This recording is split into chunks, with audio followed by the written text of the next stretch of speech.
সবার প্রথমেই আবহাওয়ার খবরের দিকে অবশ্যই নজর রাখতে হবে, কারণ আজ যাদের ছুটি ছিল তারা হয়তো বাড়িতে ছিলেন, কিন্তু যারা বাইরে বেরিয়েছেন তারা বুঝতে পেরেছেন যে কতটা সাংঘাতিক গরম ছিল।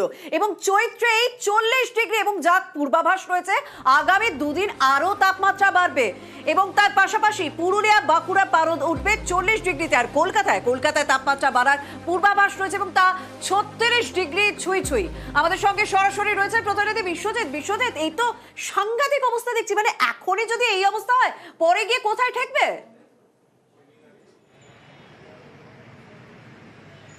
শর্মিষ্ঠা, এই মার্চ মাসে দাঁড়িয়ে যে কথা ভাবছো, এপ্রিল এবং মে মাস আরও কঠিন হবে, কারণ এর আগেই মৌসুম ভবন যে পূর্বাভাস দিয়েছিল একটা লং রেঞ্জ ফোরকাস্ট, তাতে বলা হয়েছিল মার্চ মাসে তবুও কিছুদিন এই বজ্রবিদ্যুৎ সহ বৃষ্টি হতে পারে, কালবৈশাখী হতে পারে, কিন্তু এপ্রিল ও মে মাস সেখানে গরম আরও বাড়বে, এল নিনো ইয়ার। কাজেই যে গরম এখন দেখা যাচ্ছে সেটা কিন্তু এপ্রিল মে মাস এবং জুন মাসের প্রথম দিকে সেখানে চরম গরম হবে এবং সেই গরম তাপমাত্রা কোথায় গিয়ে ঠেকবে তার ইয়ত্তা নেই, কারণ এপ্রিলেই 40 ডিগ্রি ছুঁয়ে যাবে তাপমাত্রা, এমন মার্চ মাসেই 40 ডিগ্রি ছুঁয়ে যাবে তাপমাত্রা চৈত্রের মাঝামাঝি। আর তাতেই যে গরম, তাতেই হাঁসফাঁস অবস্থা এবং দুপুরে কার্যত বেরোনো যাচ্ছে না। সকাল থেকে দুপুর হতে হতেই কিন্তু যা গরম পড়ছে, তাতে অনেকেই যারা নির্বাচনী প্রচারে প্রার্থীরা যারা রয়েছেন সেই প্রার্থীরা কিন্তু এখন একদম আমরা সেই ছবিও তো অবশ্যই দেখাবো, কারণ ভোটটা তো একেবারে ভরা গরমের মধ্যে রয়েছে। আর তুমি যে লাইভ দিচ্ছ আমি দেখতে পাচ্ছি তোমার চুল উঠছে, তোমার পিছনে থেকে গাছের পাতা উঠছে, দেখতে ভালো লাগছে, কিন্তু এই হাওয়া যে গায়ে কতটা কষ্ট দিচ্ছে যারা বাইরে আছেন তারাই বুঝতে পারছেন। দক্ষিণবঙ্গের তাপমাত্রা আগামী 2-3 দিনে আমরা 2 থেকে 3 ডিগ্রি বাড়ার সম্ভাবনা দেখতে পাচ্ছি। এপ্রিলের শুরু থেকে মানে পশ্চিমের জেলাগুলোতে টেম্পারেচার 40 ডিগ্রিও কিন্তু টাচ করতে পারে। দক্ষিণবঙ্গতে আপনার বললাম 2-3 ডিগ্রি টেম্পারেচার বাড়ার সম্ভাবনা আছে।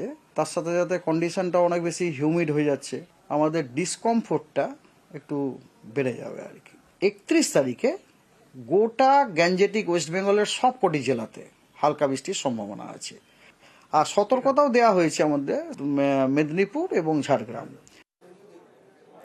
বিশ্বজিৎ, তুমি যে বিষয়টা বলছিলে যে প্রার্থীরা সাংঘাতিক অবস্থা, তাদের প্রচার চালাতে গিয়ে সাংঘাতিক কষ্ট হচ্ছে, চৈত্রে এই মুহূর্তে নাজেহাল অবস্থা, কিন্তু ভোট যদি দেখতে হয় সে তো এপ্রিল থেকে শুরু, এপ্রিল মে জুন এই 3 মাস তো মানে আরো খারাপ অবস্থা। যারা প্রচার করছেন অবশ্যই তাদের জন্য এবং যারা ভোটের সময় ভোট দিতে যাবেন তাদের জন্যও। একদমই, যারা কলকাতা বা সংলগ্ন এলাকায় যাদের ভোট, তারা কিন্তু সেই প্রার্থীরা অনেকেই প্রথম দিকে যে অনেকটা সময় পেয়েছেন এই ভেবে যারা নিশ্চিন্তে ছিলেন, তাদের কিন্তু এখন চিন্তার ভাঁজ কপালে, কারণ যেভাবে গরম পড়ছে তারা অনেকেই ভাবতে শুরু করেছেন যে এবার প্রচারের কায়দাটা একটু বদলে ফেলবেন, কারণ প্রথম দিকের দফায় যে কোচবিহার বা দার্জিলিং বা উত্তরবঙ্গের যে ভোটগুলো হবে, তারপর যত দিন যাবে তত গরম বাড়বে। আর আবহাওয়া দপ্তরের যা পূর্বাভাস তাতে এপ্রিল মেতে আরও গরম বাড়বে। এখনই যখন দিনের বেলায় যত দুপুর হচ্ছে তত গরম বাড়ছে, বাইরে বেরোনো দুঃসাধ্য হয়ে যাচ্ছে, কড়া রোদের তেজ, তাতে একেবারে দাবদাহ অবস্থা। তাতে অনেক প্রার্থী ভাবছেন, যেমন দক্ষিণ কলকাতার মালা রায়ের সঙ্গে কিছুক্ষণ আগেই কথা হচ্ছিল, তিনিও বলছেন যে সন্ধেবেলায় আমরা প্রচার করব, একদম সকাল। কেউ কেউ বলছেন একেবারে সন্ধেবেলায় প্রচার করবেন। অর্থাৎ এই দিনে দুপুরের যে প্রচার, সেই প্রচার অনেকেই এড়িয়ে যেতে চাইছেন এবং এখন থেকেই প্ল্যানিং করা শুরু করে দিয়েছেন। বিশেষ করে দক্ষিণবঙ্গের বেশিরভাগ প্রার্থীরাই এখন থেকেই তারা প্ল্যানিং করছেন যে এই প্রচারগুলো একেবারে মর্নিং ওয়াকে প্রচার এবং ইভিনিং ওয়াকে প্রচার, এই দুটো প্রচারেই জোর দিতে চাইছেন প্রার্থীরা, কারণ বাঁচতে হবে লড়াই করতে গেলে। নির্বাচনে তো প্রতিদ্বন্দ্বিতা করতে হবে, নির্বাচনের দিন তো আসল লড়াই, তার আগেই এই যে স্ট্র্যাটেজি নিয়েই চলতে চাইছেন বেশিরভাগ প্রার্থীরা। একদম, তারা নিজেদের মতন মানে প্রচার কৌশল তো অবশ্যই তারা নিচ্ছেন, কিন্তু এই গরমকে কিভাবে যুঝতে হবে ভোটের সময় সেই বিষয়টাও কিন্তু ভাবনা চিন্তা শুরু করে দিয়েছেন। ধন্যবাদ বিশ্বজিৎ।